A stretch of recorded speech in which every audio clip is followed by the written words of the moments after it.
Hey guys, Live with Life Outdoors. Alright, we're back with another emergency preparedness. This one is about staying warm. Alright, so first up, I'm going to go to the extreme. Let's just start there. So we have our Mr. Heater. So this is powered by propane. This one does take the green tanks. I believe there's also like a adapter for you to hook this up to a larger propane tank. This is like a last resort type situation. They sell these as being able to be used in the house. That is per this product, not my instructions. If you had to, obviously, last ditch effort, emergency situation. Supposedly these are safer in the house. I would recommend, if you have to do that, well ventilated area, and make sure that you do have carbon monoxide detectors. So this is not me recommending this. This is what the product says, and hopefully you never need it. We did test this one out to make sure that it works.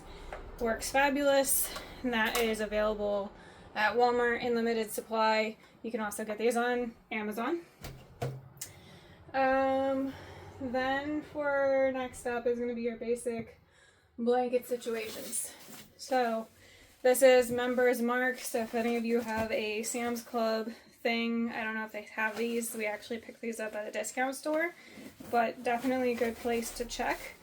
These are Sherpa on the inside, and then your water shedding on the outside in case you've got any condensation going on.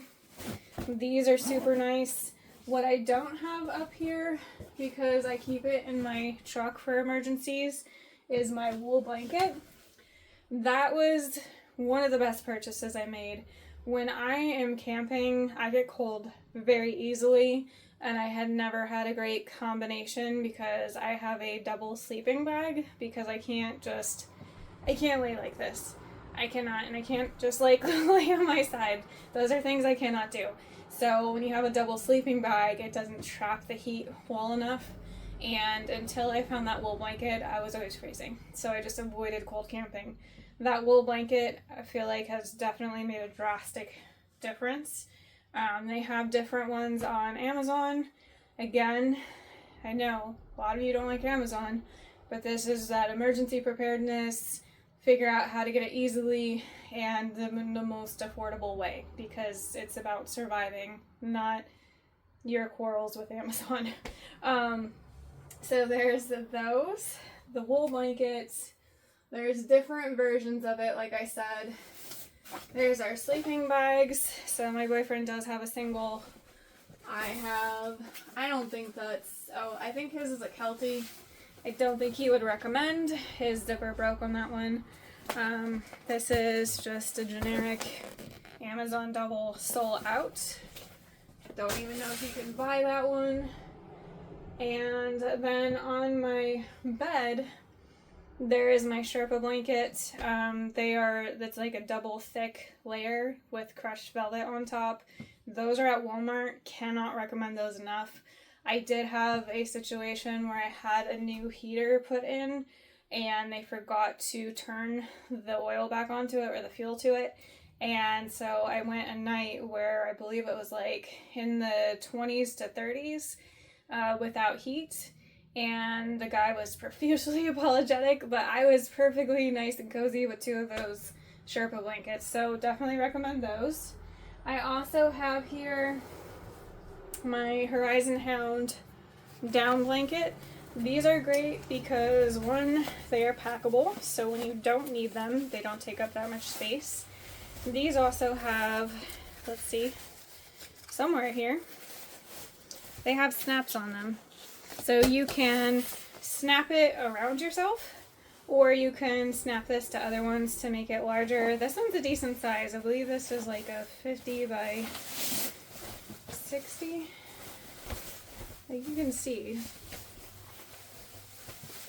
it's nice. So you can throw these in the washer on a delicate cycle. That's the other great thing. They're easy to wash. And then you just stuff it back in the pack. I'm not doing that on camera. So that would be my other thing. just another example of one of these packable blankets. This is Climate. They are more expensive, but they are a good brand. So we've got a fleece, and then again a watershed side. This one's super nice and toasty. That one is too, though. So those are great things to have, especially if you have, like, if you need to congregate in one room to stay warm because you don't have any heat. That way you can have multiple blankets for people.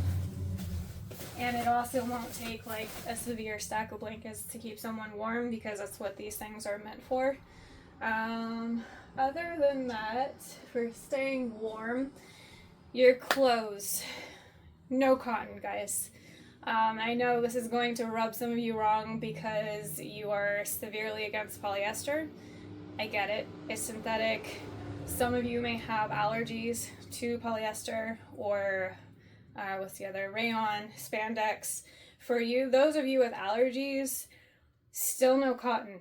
Cotton is known as a silent killer among hikers and campers because while it does wick away your sweat, it just holds on to it. It's just going to stay wet and damp and then put you at the risk for hypothermia. So no cotton. No cotton in your socks, no cotton in your pants, no cotton in your shirt, no cotton in your sports bra, none of that.